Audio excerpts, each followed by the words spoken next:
ನೀ ಮಹಾಕಾಳಿ ತಡವಿಲ್ಲ ತೆಗೆದುಕೋ ತಲೆಯಡೆಯ ತಾಯೇ ತಲೆಯಡೆಯ ತಾಯೇ ತಲೆಯಡೆಯ ತಾಯೇ ತಡೆ ತಡೆ ತಡೆಯಮ್ಮ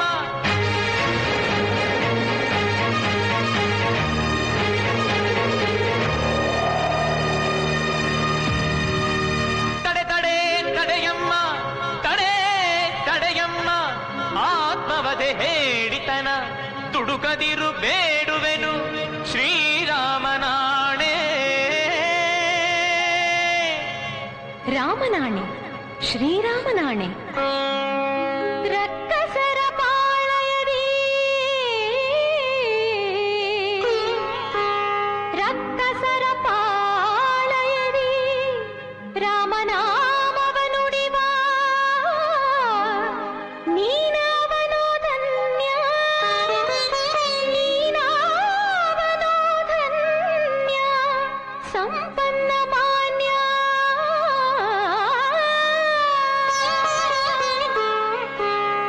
ಅಂಜನಾ ಸಂಜಾತ ಆಂಜನೇಯನೆ ನಾನು ಅಂಜನಾ ಸಂಜಾತ ಆಂಜನೇಯನೆ ನಾನು ನಿನ್ನರಸ ಶ್ರೀರಾಮ ಭಂಟನಮ್ಮ ರಾಮ ಭಂಟನಮ್ಮ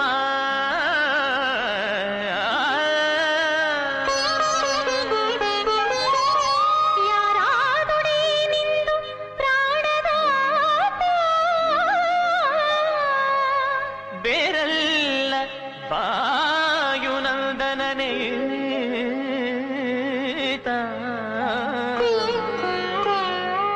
ರಾರಾಜಿಸೈ ಪರಮ ಭಕ್ತ ಪೂತ ಶ್ರೀರಾಮದೂತ ಹನುಮಂತ ಮಾತಾ ಮಾತಾ ಮಾತಾ ಮಾತಾ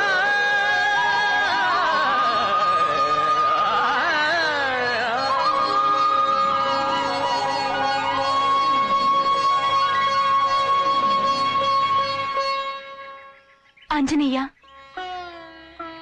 ನನ್ನ ಸ್ವಾಮಿ ಕುಶಲದಿಂದಿರುವರೇನಪ್ಪ? ಅಮ್ಮ, ತಮ್ಮ ವಿರಹದಿಂದ ಶೋಕ ಪಡುತ್ತಿರುವ ಆ ಲೋಕೋತ್ತಮನ ಕುಶಲವನ್ನು ಮರ್ಕಟ ಮಾತನಾದ ನಾನು ಏನೆಂದು ವರ್ಣಿಸಲಿ ತಾಯಿ? ತಪನ ಕುಲದೀಪ ಶ್ರೀರಾಮಚಂದ್ರಂ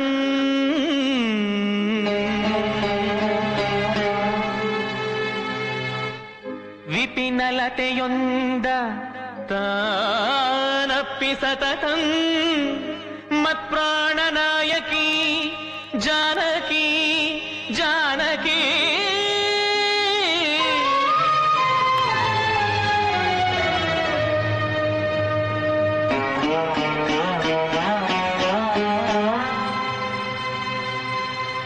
ಹೃದಯ ಸಖಿಯನುತಂ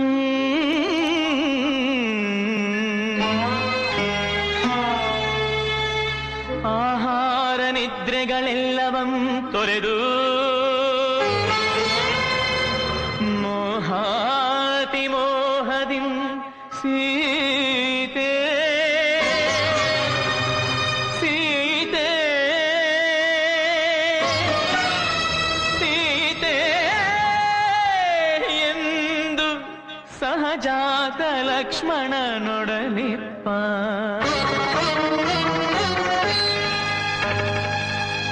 ಎನ್ನಪ್ಪ ನರಸಿಂಹರಾಮ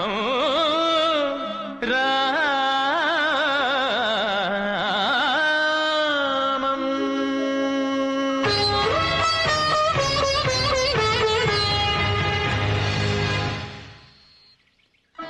ನರಸಿಂಹನಾದರೇನು ಯಾರಾದರೇನು ನನ್ನ ಕೈ ಹಿಡಿದ ಮೇಲಲ್ಲವೇ ನಾನಾ ವಿಧವಾದ ಕಷ್ಟಗಳು ಸಂಭವಿಸಿದ್ದು. ಆಂಜನೇಯ, ಅನ್ಯಥಾ ಭಾವಿಸಬೇಡ. ಈ ಕಾಡು ನಾಡಿನ ಜನಗಳು ಕ್ಷಣಕ್ಕೊಂದು ಕಾಮರೂಪ ತಾಳಿ ಬಂದು ನನ್ನನ್ನು ಹಿಂಸಿಸುತ್ತಿದ್ದಾರೆ. ಅಮ್ಮ, ಮಾಯಾವಿಗಳ ಮಧ್ಯದಲ್ಲಿರುವ ಪ್ರತಿಯೊಬ್ಬರಿಗೂ ಅದು ಸಹಜ ತಾನೇನಮ್ಮ. ಅದಕ್ಕೆ ಆಂಜನೇಯ, ನೀನು ನಿಜವಾಗಿಯೂ ಶ್ರೀರಾಮ ಬಂಟನೇನಪ್ಪ? ಸಂದೇಹ ಬೇಡಮ್ಮ ಈ ದಾಸನಲ್ಲಿ, ಕುರುಹು ಪೇಣಿಹ ರಾಮ ಕಿವಿ ಮಾತಿನಲ್ಲಿ. ಅಮ್ಮ ಸಂದೇಹ ಬೇಡಮ್ಮ ಈ ದಾಸನಲ್ಲಿ, ಕುರುಹು ಪೇಣಿಹ ರಾಮ ಕಿವಿ ಮಾತಿನಲ್ಲಿ. ಹಾಲ ನೇತ್ರದ ಮಚ್ಚೆ ನಡು ನೆತ್ತಿಯಲ್ಲಿ, ನೀಲವರ್ಣದ ಮಚ್ಚೆ ಎಡಗಲ್ಲದಲ್ಲಿ, ಕೂರ್ಮ ಪಾದದ ಮಚ್ಚೆ ಹೃದಯಾಬ್ಜದಲ್ಲಿ, ಕಾಮನಂಬಿನ ಮಚ್ಚೆ ಕುಡಿನೋಟದಲ್ಲಿ,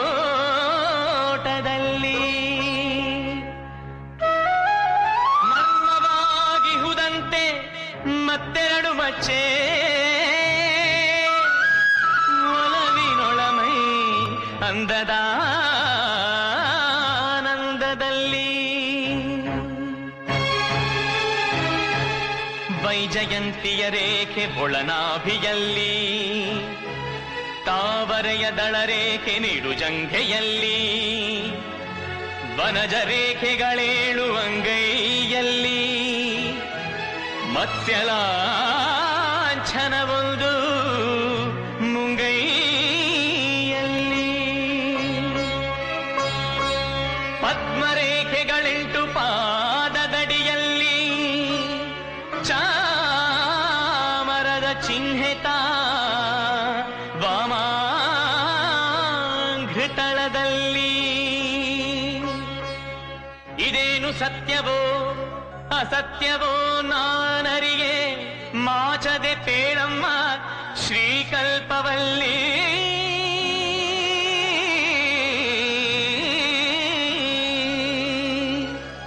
ಸಂದೇಹ ಬೇಡಮ್ಮ ಈ ದಾಸನಲ್ಲಿ,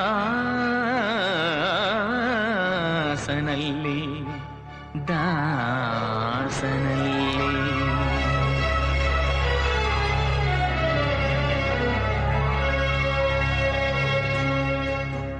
ಆಂಜನೇಯ, ನೀನು ಯಾವ ಆಶ್ರಮದಲ್ಲಿ ನಿರತನಾಗಿರುವೆ? ಅಮ್ಮ, ನಾನು ಇರುವವರಿಗೆಲ್ಲ ಕಿರಿಯವನಾಗಿ ಬರುವವರಿಗೆಲ್ಲ ಹಿರಿಯನಾಗಿ ಹೀಗೇ ಇರಬೇಕೆಂಬ ಬ್ರಹ್ಮಚರ್ಯಾಶ್ರಮದಲ್ಲಿರುವೆನಮ್ಮ. ಹಾಗಾದರೆ ನನ್ನ ಸ್ವಾಮಿ ಶ್ರೀರಾಮಚಂದ್ರನಿಗೂ ನಿನಗೂ ಸ್ನೇಹ ಬೆಳೆದ ಬಗೆ ಹೇಗೆ? ಅಮ್ಮ, ತಮ್ಮನ್ನೇ ಅರಸುತ್ತಾ ಶ್ರೀರಾಮ ಲಕ್ಷ್ಮಣರು ತುಂಗಭದ್ರಾ ನಾಡಿನ ಋಷಿಮುಖ ಪರ್ವತ ಪ್ರಾಂತ್ಯಕ್ಕೆ ಬಂದರು. ಅಲ್ಲಿ ಬೆಟ್ಟದಾಕಾರವಾಗಿ ಮಲಗಿದ್ದ ಕಬಂದ ರಾಕ್ಷಸನ ಮೇಲೆ ಬೆಟ್ಟವೆಂಬ ಭ್ರಾಂತಿಯಿಂದಲೇ ಹತ್ತುತ್ತಿದ್ದರಮ್ಮ. ಆಗ ನನ್ನೊಡೆಯ ಸುಗ್ರೀವ ರಾಜೇಂದ್ರನ ಆಜ್ಞೆಯಂತೆ ಕಬಂದ ರಾಕ್ಷಸನ ರಹಸ್ಯವನ್ನು ನಾನೇ ತಿಳಿಸಿದೆನಮ್ಮ. ಆ ಕ್ಷಣವೇ ಆ ಪುರುಷೋತ್ತಮನು ಒಂದೇ ಒಂದು ಬಾಣದಿಂದ ಆ ಕಬಂದನೆಂಬ ರಾಕ್ಷಸನನ್ನು ಸಂಹಾರ ಮಾಡಿಬಿಟ್ಟನಮ್ಮ. ದಂಡಕಾರಣ್ಯದಲ್ಲಿದ್ದ ಕೋಟಿ ಕೋಟಿ ದೈತ್ಯರನ್ನೆಲ್ಲ ಶಿಕ್ಷಿಸಿ ಜನಪ್ರಿಯ ಜನನಾಯಕರಾಗಿ ಬಿಟ್ಟರಮ್ಮ. ಅಂದಿನಿಂದ ಆ ರಾಮನಿಗೂ ಈ ಹನುಮಂತನಿಗೂ ದಿನ ದಿನಕ್ಕೂ ಕ್ಷಣ ಕ್ಷಣಕ್ಕೂ ನಿಕಟವಾದ ಸ್ನೇಹ ಬೆಳೆಯಿತಮ್ಮ. ಒಟ್ಟಿನಲ್ಲಿ ಹೆಮ್ಮೆಯಿಂದ ಹೇಳಿಕೊಳ್ಳುವುದಾದರೆ ಕಾವೇರಿ ನಾಡಿನ ಹಳ್ಳಿ ಹಳ್ಳಿಯ ಮನೆ ಮಕ್ಕಳೆಲ್ಲ ರಾಮನ ಭಂಟ ಹನುಮಂತ, ರಾಮನ ಭಂಟ ಹನುಮಂತ ಎಂದು ಹಗಲಿರುಳು ಹಾಡಿಕೊಳ್ಳುತ್ತಿರುತ್ತಾರಮ್ಮ. ಆಂಜನೇಯ, ನನ್ನ ಸ್ವಾಮಿ ಶ್ರೀರಾಮಚಂದ್ರನಿಂದ ನೀ ಕಲಿತ ವಿದ್ಯೆಯಾದರೂ ಯಾವುದು?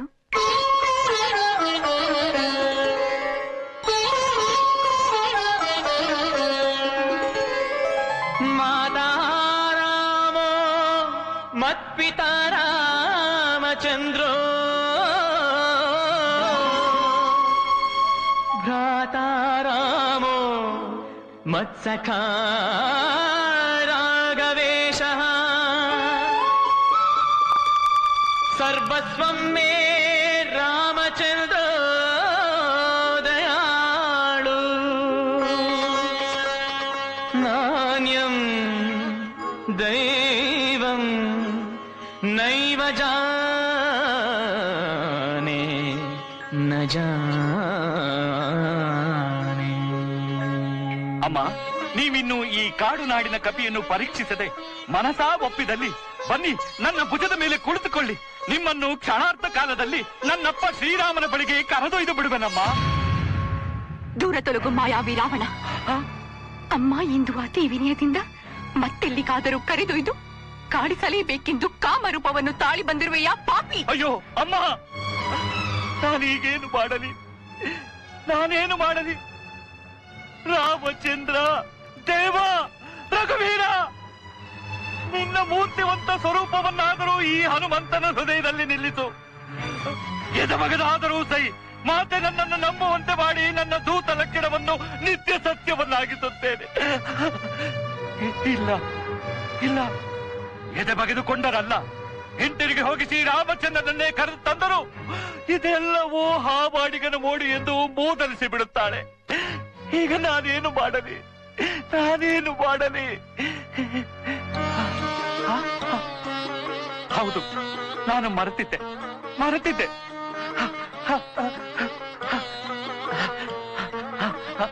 ಅಮ್ಮ, ಅದೇನು ಮಾಯಾಮುದ್ರಿಕೆಯೇ? ಇಲ್ಲಮ್ಮ, ಇದು ಮಾಯಾಮುದ್ರಿಕೆಯಲ್ಲ, ಶ್ರೀರಾಮ ಘನಮುದ್ರಿಕೆಯಮ್ಮ. ಶ್ರೀರಾಮ ಮುದ್ರಿಕೆಯೇ? ತಾಯಿಲ್ಲಿ ನೋಡುವ. ಇದನ್ನು ನೋಡಿದ ಮೇಲಾದರೂ ಇವನು ಕೇಡಿಗ ರಾವಣನಲ್ಲ, ಕೋಡಗ ಹನುಮಂತ ಎಂದು ನಂಬುವೆಯಾ ಅಮ್ಮ? ನಂಬುವೆನು, ಕೊಡೋ. ಕೊಡು ಎಂದ ಮಾತ್ರಕ್ಕೆ ಕೊಟ್ಟು ಬಿಡುವ ಮಂಗಣ್ಣನಲ್ಲ ಈ ನಿಮ್ಮ ಹನುಮಂತ. ಮತ್ತೇನನ್ನಬೇಕು? ಹೆತ್ತ ತಾಯಿಯು ತನ್ನ ಮಗನನ್ನು ಪ್ರೀತಿಯಿಂದ ಕರೆಯುವಂತೆ ಮಾರುತಿ ಎಂದು ಕರೆಯಬೇಕಮ್ಮ. ಆಗಲಿ, ಕೊಡೋ ಮಾರುತಿ. ಧನ್ಯನಾದೆ ನೀ ಭುವನದೊಳಗೆ, ಎನಗಿನ್ನು ಸಮರಾರು ಏಳೇಳು ಲೋಕದೊಳಗೆ.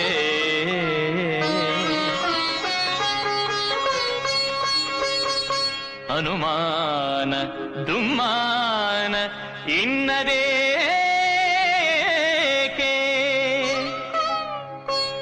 ಅಣುರಿಂದ ಸ್ವೀಕರಿಪುದು ಶ್ರೀರಾಮ ಘನಮುದ್ರಿಕೆ.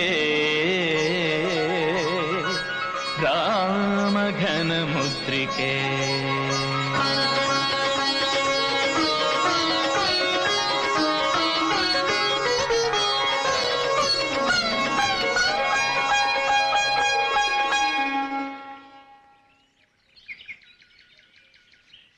ಮಂಗಳದಾಯ ಮುದ್ರಿಕೆ.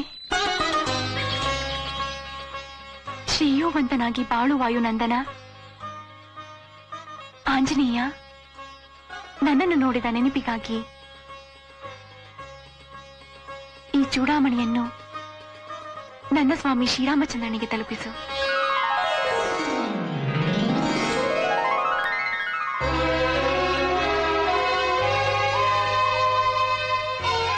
ಅಮ್ಮ, ನನ್ನಪ್ಪ ಶ್ರೀರಾಮಚಂದ್ರನಿಗೆ ಏನೆಂದು ತಿಳಿಸಲಮ್ಮ? ನಾನು ಜನಕ ರಾಜೇಂದ್ರನ ಸಾಕು ಮಗಳು ಮಾತ್ರವಲ್ಲ, ದಶರಥ ಮಹಾರಾಜನ ಹಿರಿಯ ಸೊಸೆಯಷ್ಟೇ ಅಲ್ಲ,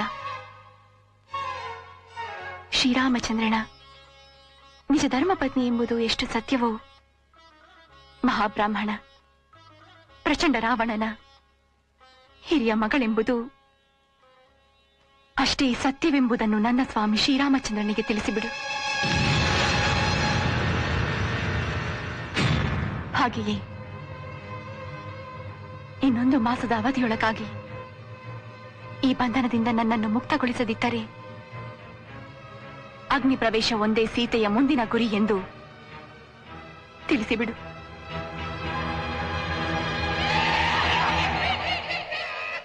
ಆಗೋ, ರಾಕ್ಷಸರು ಇತ್ತಲ್ಲಿ ಬರುತ್ತಿದ್ದಾರೆ. ನೀನು ಬೇಗ ಮರೆಯಾಗು. ಹೆದರಬೇಡ ತಾಯಿ. ಲೋಕ ಲೋಕಾಂತರಗಳನ್ನೇ ಕಟ್ಟಾಳಿ ಬಾಳುತ್ತಿರುವ ಆ ಪರನಾರಿಚೋರ ರಾವಣನನ್ನು ಸಂದರ್ಶಿಸಿ ಸಂಧಾನ ಮಾಡಿಕೊಂಡೇ ಹಿಂತಿರುಗುತ್ತೇನೆ. ಜೈ ರಘುವೀರ ಸಮರ್ಥ. ಅಷ್ಟಾಂಗ ಯೋಗ ಗರಿಷ್ಠ ಜಗಜ್ಯೇಷ್ಠ ಸುಶ್ರೇಷ್ಠ ಬ್ರಹ್ಮರ್ಷಿಯೇ ನಮಸ್ತೆ ನಮಸ್ತೆ ನಮಸ್ತೆ ನಮಃ. ಕಾಲಭೈರವ, ನಿನ್ನ ಅನಿರೀಕ್ಷಿತ ಅನಪೇಕ್ಷಿತ ಆಗಮನದ ಕಾರಣ ಆಕಸ್ಮಿಕ. ಅಂದರೆ ಅರಸೆ, ಈ ಕಾಲನಿಗೂ ಕಾರ್ಗಾಲನಾದ ನಿನ್ನಲ್ಲಿ ಮನಸ್ಸಾಕ್ಷಿಯಾಗಿ ಮಹತ್ತರವಾದುದೊಂದನ್ನು ಬಯಸಿ ಬಂದಿದ್ದೇನೆ. ಮನ್ನಿಸಿ ನಡೆಸಿಕೊಡುವೆಯಾ? ಕಾಲಭೈರವ, ನೀನು ಕಾಲಪುರುಷನಾದರೆ ನಾನು ಕಾರಣ ಪುರುಷನೆಂಬುದನ್ನು ಮರ್ತು ಬಿಟ್ಟೆಯ ಮಹಾಶಯ. ಕೇಳು, ನಿನ್ನ ನೋವಿಲ್ಲದ ಲೀಲಾ ವಿನೋದಕ್ಕೆ ನನ್ನಿಂದ ಆಗಬೇಕಾದ ಸಹಾಯವೇನು?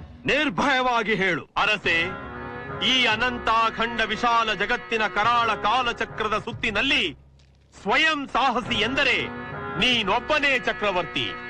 ನಿನ್ನಂತಹವನು ಆಡಿಸಿ ಕಾಡಿಸುತ್ತಿರುವ ಸೂರ್ಯ ಚಂದ್ರಾದಿ ನವಗ್ರಹಗಳ ಬೆನ್ನು ತುಳಿದು ಮುನ್ನೆಚ್ಚರಿಕೆ ಇಲ್ಲದೆ ಮೈ ಮರೆತಿರುವೆಯಲ್ಲ. ಇದೆಯೋ ನಿನ್ನ ಪುಣ್ಯ ಶಕ್ತಿಯ ಫಲ, ಪ್ರಚಂಡತೆಯ ಛಲ, ಪರಾಕ್ರಮದ ಬಲ. ಮತ್ತೇನನ್ನು ಮಾಡಬೇಕು ಕಾಲಭೈರವ ಈ ಪರಪೀಡನ ಕೆಡುಗರಿಗೆ? ಕೆಡುಗಲಿಯಾದ ನೀನು ಆ ಕೆಡುಕರ ಎದೆಮೆಟ್ಟಿ ನಡೆಯಬೇಕಲ್ಲವೇ ಚಕ್ರವರ್ತಿ? ಅಷ್ಟೇ ತಾನೇ? ತಥಾಸ್ತು. ಸಾರ್ವಭೌಮ, ದುಡುಕಬೇಡ. ಮಹಾಯೋಗದಾತರು ಮಹರ್ದಶಾನಾಥರು ಆದ ಸೃಷ್ಟಿಯ ಎಲ್ಲ ವ್ಯಾಪಾರ ಸೂತ್ರಗಳನ್ನು ಹಿಡಿದಾಡಿಸಬಲ್ಲ ಮಹಾಪ್ರಬಲರೇ ನವನಾಯಕರಾದ ಈ ನವಗ್ರಹಗಳು. ಅವರನ್ನು ಗರ್ವದಿಂದ ಕೆಣಕಿ ಯೋಗಭಂಗ ಮಾಡಿಕೊಳ್ಳಬೇಡ. ವಿಭೀಷಣ, ನಾನು ಬೃಹತ್ ಬ್ರಹ್ಮಾಂಡದ ಜಾತಕ ಕುಂಡಲಿಗಳನ್ನೇ ಹಿಂದು ಮುಂದು ಮಾಡಬಲ್ಲ ಮಹಾಬ್ರಾಹ್ಮಣ. ಹಾಗೆಂದು ಅಹಂ ಬ್ರಹ್ಮತ್ವದಿಂದ ನವಗ್ರಹಗಳ ಎದೆಮೆಟ್ಟಿದ್ದೇ ಆದರೆ ಆ ಕ್ಷಣ ನಿನ್ನ ವಿರಾಟ್ ವೈಭವ ಜೀವನ ಪತನದ ಪ್ರಪ್ರಥಮ ದಿನ ಇಂದೇ ಆದೀತು. ಕಾಲಭೈರವ, ಈ ನನ್ನ ದಾಯಾದಿ ವಿಭೀಷಣನ ಮಾತಿಗೆ ನಿನ್ನ ಪ್ರತ್ಯುತ್ತರವೇನು? ಅರಸೆ, ದಾಯಾದಿಗಳಿಗೆಲ್ಲ ನ್ಯಾಯವಾದ ಹೇಳಲಾದೀತೆ. ನಿಜವನ್ನು ನುಡಿಯುವುದಾದರೆ ನಿನ್ನ ಪಾಲಿಗೆ ಈ ವಿಭೀಷಣನನ್ನು ತಮ್ಮನನ್ನಾಗಿ ಕರುಣಿಸಿದ್ದೇ ಆ ಕಾಣದ ಕೈ ಮಾಡಿರುವ ಪರಮ ಅನ್ಯಾಯ. ಬಾಪು ಭೈರವ, ಬಾಪು. ನ್ಯಾಯವಾದಿ ಎಂದರೆ ನೀನೇ ಮಹಾಶಯ.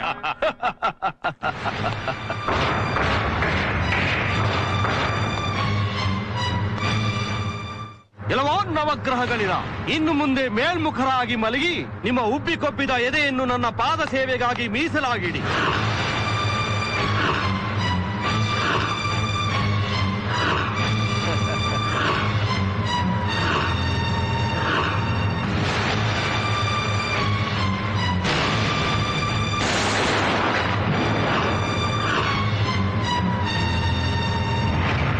ಇಂದ್ರಜಿತ್ ಯುವರಾಜ, ಬಹುಪರಾಕ್, ಬಹುಪರಾಕ್, ಬಹುಪರಾಕ್.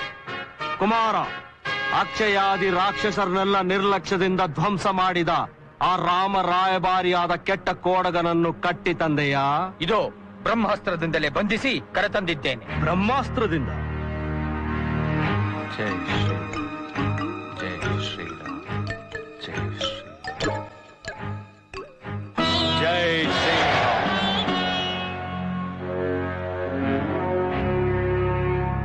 ಸಾಮಾನ್ಯ ಅಸ್ತ್ರಗಳಿಗೆ ಸಗ್ಗದ ಈ ಕೋಡಗ ವಾನರ ಮಾತ್ರನಾದರೂ ದಿವ್ಯ ತೇಜೋಮಯವಾಗಿ ವಿರಾಜಿಸುತ್ತಿದ್ದಾನೆ. ಕಾಲಭೈರವ, ಹಿಂದೆ ನಾನು ಕೈಲಾಸವನೆತ್ತಿ ಚೆಂಡಾಡಿದಾಗ ಬೆಚ್ಚಿ ಬೆದರಿ ನನಗೆ ಶಾಪವಿತ್ತ ನಂದೀಶ್ವರನೇ ಇವನಾಗಿರಬಹುದೇ? ಅವನು ಯಾರಾದರೇನಂತೆ? ಈ ರಾಜಸಭೆಯಲ್ಲಿ ಯಾರಿಗಾಗಿ ಸುತ್ತಲೂ ಅರಸುತ್ತಿದ್ದಾನೋ ಹೇಳು ಮಹಾಶಯ. ಈ ರಾಜಸಭೆಯಲ್ಲಿ ರಾವಣನೆಂಬುವನು ಯಾರು ಮಹಾಶಯ?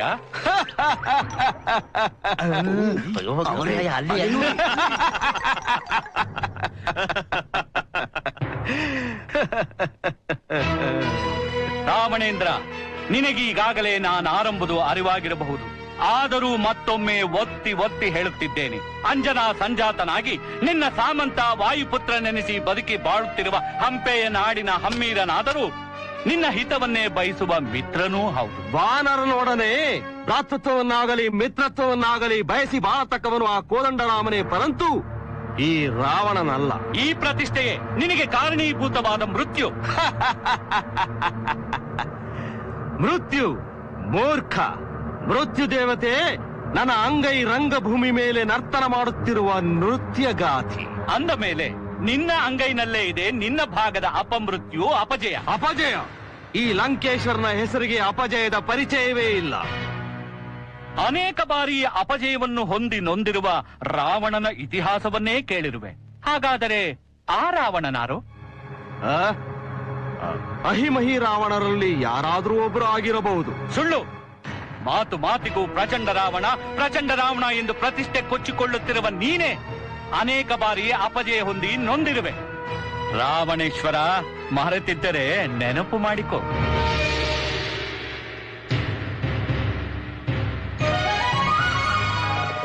ಕೈಲಾಸವನೆತ್ತಿ ತೋಳ್ಗಳು ಬುಳುಕಿರೆ, ಕೈಲಾಸವನೆತ್ತಿ ತೋಳ್ಗಳು ಬುಳುಕಿರೆ, ಗೋಳಾಡಿದ ಘನ ಭೀಷಣ ರಾವಣ ನೀನೇ ತಾನೆ, ವೀರ ಶಿರೋಮಣಿ ನೀನೇ ತಾನೆ.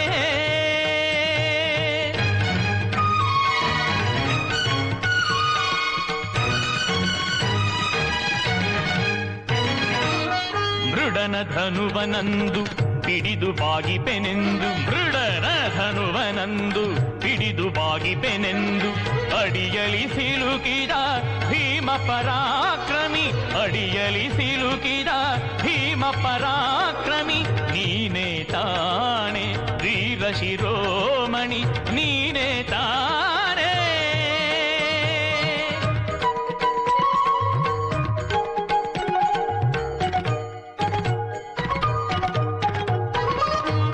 ಹತ್ತು ತಲೆ ಹುಳುವೆಂದು ಬಾಲಿಯು ನಿನ ತಂದು, ಹತ್ತು ತಲೆ ಹುಳುವೆಂದು ಬಾಲಿಯು ನಿನ ತಂದು, ಅಂಗಧನ ತೊಟ್ಟಿಲಿಗೆ ಕಟ್ಟಿರಲದು ಜೋ ಜೋ ಜೋ ಜೋ.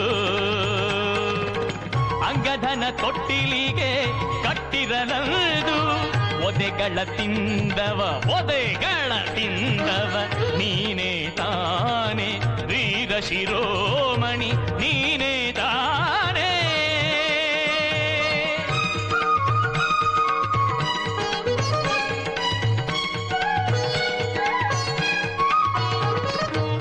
ಕಪಟ ರೂಪದಿ ಬಂದು ಸೀತೆಯ ಕದ್ದು ತಂದ, ಕಪಟ ರೂಪದಿ ಬಂದು ಸೀತೆಯ ಕದ್ದು ತಂದ, ರಿಪುಕುಲ ಭೀಕರ ಚೋರಾಗ್ರೇಸರ, ರಿಪುಕುಲ ಭೀಕರ ಚೋರಾಗ್ರೇಸರ, ಕಳ್ಳ ಸುಳ್ಳ ಕಳ್ಳ ಸುಳ್ಳ ತುಂಟ ಶುಂಠ ದಶಕಂಠ ನೀನೇ ತಾನೆ, ವೀರ ಶಿರೋಮಣಿ ನೀನೇ ತಾನೆ.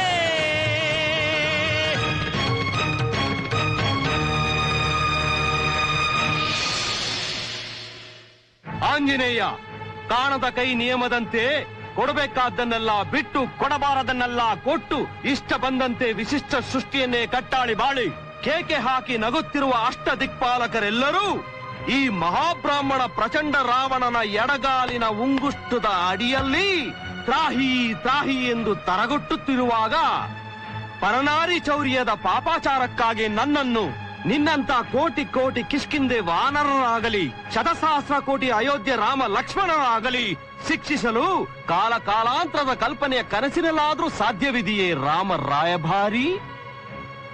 ರಾವಣೇಂದ್ರ, ನಿನ್ನೀ ಬಾಹುಬಲ, ನಿನ್ನೀ ಅಷ್ಟೈಶ್ವರ್ಯ, ನಿನ್ನೀ ದುರಹಂಕಾರ ಇವುಗಳೆಲ್ಲವೂ ನಿನ್ನ ಬಳಿ ಎಷ್ಟು ಕಾಲ ಇರಬಹುದು ಬಲ್ಲೆಯಾ? ಎಣ್ಣೆ ಇರುವ ತನಕ ಸೆಲೆದೀವಿಗೆ ಬುರಿಯು ಬಂದದಿ,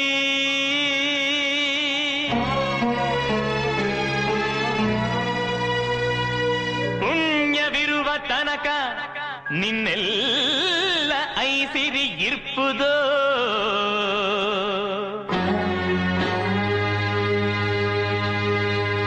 ಪುಣ್ಯ ತೀರಿದ ಮರುಕ್ಷಣವೇ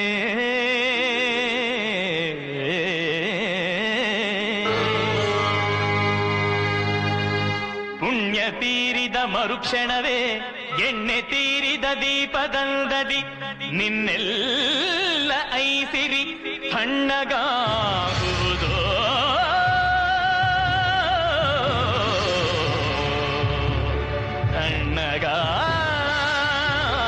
ತಣ್ಣಗಾಗುವುದೋ.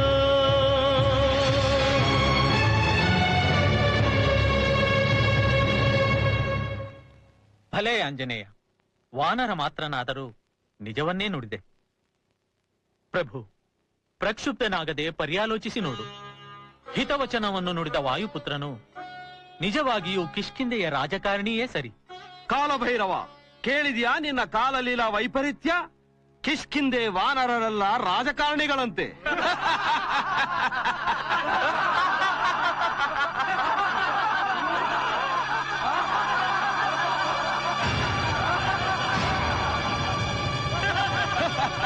ನರವಿಲ್ಲದ ನಾಲಿಗೆ ಇದೆ ಎಂದು, ಪರಿವಾರ ದೇವತೆಗಳ ಬಲವಿದೆ ಎಂದು ಬಾಯಿಗೆ ಬಂದಂತೆ ಬಡಬಡಿಸಿ ನುಡಿಯಬೇಡ. ತಾಳಿಬಾಳು ಲಂಕೇಶ್ವರ, ತಾಳಿಬಾಳು. ಇಲ್ಲವಾದಲ್ಲಿ ಕುಲಕ್ಕೆ ಮೃತ್ಯು ಕೊಡಲಿಯ ಕಾವು ಎಂಬ ದ್ರಾವಿಡ ಗಾದೆ ಅನುಭವ ವೇದ್ಯವಾದೀತು. ಎಚ್ಚರಿಕೆ. ಸರ್ವಾಧಿಕಾರಿಯಾದ ದಕ್ಷಿಣೇಶ್ವರ ದಶಕಂಠ ರಾವಣನ ವಿರುದ್ಧ ಮಾತನಾಡುವ ಯಾವನಾದರೂ ಸೈ ಈ ದೇಶದಲ್ಲಿ ಇರಕೂಡದು. ಹೊರಗೆ ತಳ್ಳಿಬಿಡಿ. ಇದೇನಿದು? ರಾವಣನ ರಾಜಸಭೆಯಲ್ಲಿ ಗಂಡಾಳುಗಳೇ ಯಾರೂ ಇಲ್ಲವೇ? ಕಾಲಭೈರವ, ಜಾಗ್ರತೆ!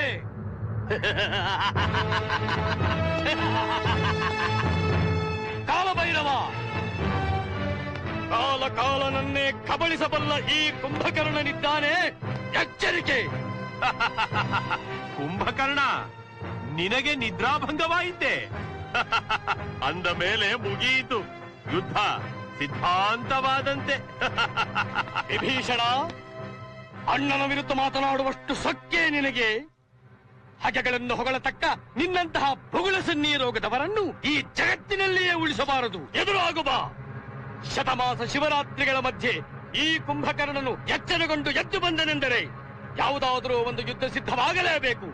ಎದುರಾಗುವ ರಾತೃದ್ರೋಹಿ. ಎಚ್ಚರಿಕೆ ಕುಂಭಕರ್ಣ, ಇನ್ನೊಂದು ಹೆಜ್ಜೆ ಮುಂದಿಟ್ಟಿದ್ದೆ ಆದರೆ ಈ ಶ್ರೀಮಂತ ಧೀಮಂತ ಸಾರ್ವಭೌಮನ ಸಭಾಂಗಣವು ಅಣ್ಣ ತಮ್ಮಂದಿರ ರಕ್ತ ತರ್ಪಣದ ರುದ್ರ ಭೀಕರ ಕ್ಷುದ್ರ ಸಮರಾಂಗಣವಾದೀತು. ಎಚ್ಚರಿಕೆ! ಲಂಕೇಶ್ವರ, ಈ ವಿಭೀಷಣನು ಸಹ ರಾವಣ ಕುಂಭಕರ್ಣರಂತೆ ಪೌಲಸ್ತ್ಯ ವಂಶೋತ್ಪನ್ನನೇ, ಕೈಕಸ ಗರ್ಭ ಸಂಜಾತನೆ.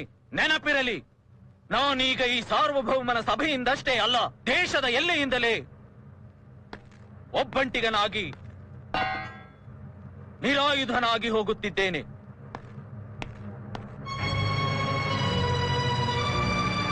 ಆದರೆ ಹೋಗುವ ಮುನ್ನ ನಿನಗೆ ಹೇಳಬೇಕಾದುದನ್ನು ಹೇಳಿಯೇ ಹೋಗುತ್ತೇನೆ. ಈ ಕ್ಷಣದಿಂದ ಜಾಗೃತನಾಗು. ನಿನ್ನ ಕೋಟೆ ಕೊತ್ತಲೆಗಳನ್ನು ಭದ್ರಪಡಿಸು. ನಿನ್ನ ಮೃತ್ಯುಂಜಯ ಶಸ್ತ್ರಾಸ್ತ್ರಗಳು ತುಕ್ಕು ಹಿಡಿಯದಂತೆ ಕಣ್ಣಲ್ಲಿ ಕಣ್ಣಿಟ್ಟು ಕಾಪಾಡು. ನಿನ್ನ ಸಮಸ್ತ ಸೇನಾ ನಾಯಕರನ್ನು ಹುರಿದುಂಬಿಸು.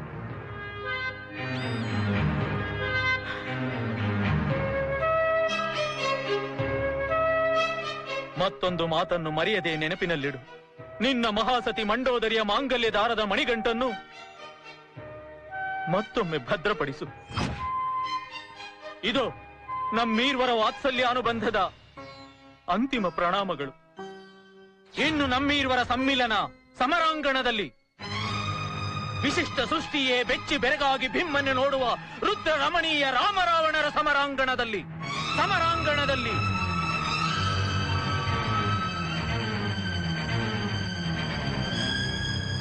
ಕಾಲಭೈರವ, ರಾಮ ರಾವಣರ ಸಮರಾಂಗಣ.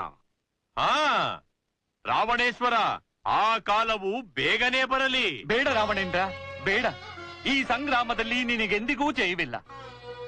ಹೆಣ್ಣು ಕೊಟ್ಟ ಮಾವ, ಕಣ್ಣು ಕೊಟ್ಟ ದೈವ ಎಂಬ ನಾಡಗಾದೆಗನುಗುಣವಾಗಿ ನನ್ನಪ್ಪ ಶ್ರೀರಾಮಚಂದ್ರನಿಂದ ಪಾದಪೂಜೆ ಮಾಡಿಸಿಕೊ. ಅಂದರೆ ಅಶೋಕವನದಲ್ಲಿರುವ ಸೀತಾಮಾತೆಯನ್ನು ಕರೆತಂದು ಮಂಗಳ ಸ್ನಾನ ಮಾಡಿಸಿ ಈ ಸಭಾಂಗಣದ ಒಂದು ಪಾರ್ಶ್ವದಲ್ಲಿ ನಿಲ್ಲಿಸಿ ಕಾಯ ವಾಚ ಮನಸ ನೀನು ಮಾಡಿದ ಪರನಾರಿ ಚೌರ್ಯ ಮಹಾಪರಾಧವಾಯಿತೆಂದು ರಾಮರಾಮ ಎಂದು ರಾಮದೂತನಾದ ನನ್ನ ಕಾಲಿಗೆ ನಮಸ್ಕರಿಸಿ. ಮದಾಂಧಮಂಗ, ಇದಿಗೋ ಇಂದಿಗೆ ನಿನ್ನ ಜೀವನ ಪರಿಸಮಾಪ್ತಿ. ಸಾರ್ವಭೌಮ, ಶಾಂತಿ ಶಾಂತಿ. ರಾಯಭಾರಿಯಾಗಿ ಬಂದವರನ್ನು ರಾಕ್ಷಸತನದಿಂದ ಕೊಲ್ಲುವುದು ಚಕ್ರೇಶ್ವರನಾದ ನಿನಗೆ ಸೂಕ್ತವಲ್ಲ. ಹಾಗಾದರೆ ನನ್ನನ್ನು ತನ್ನ ಕಾಲಿಗೆ ಬೀಳುವಂತೆ ಕೇವಲವಾಗಿ ಹೀಯಾಳಿಸಿದ ಈ ಕೋಡಗನ ನೆನಪಿನಲ್ಲಿರುವಂತಹ ಶಿಕ್ಷೆ ಯಾವುದು ಕಾಲಭೈರವ? ಈ ವಾನರ ಜಾತಿಗೆ ಮುಖ್ಯವಾದ ಅಂಗ ಎಂದರೆ ಲಾಂಗೂಲ. ಅದನ್ನು ವಿರೂಪಗೊಳಿಸಿ ಕಳಿಸಿದರಾಯಿತು. ತೈಲದಿಂದ ನೆಂದ ವಸ್ತ್ರಗಳನ್ನು ಈ ಕೋಡಗನ ಬಾಲಕ್ಕೆ ಸುತ್ತಿ ಬೆಂಕಿಯನ್ನು ಹೊತ್ತಿಸಿ ಬಿಡಿ. ಇಂದಿಗೆ ಈ ರಾಜಸಭೆ ವಿರಮಿತವಾಯಿತು.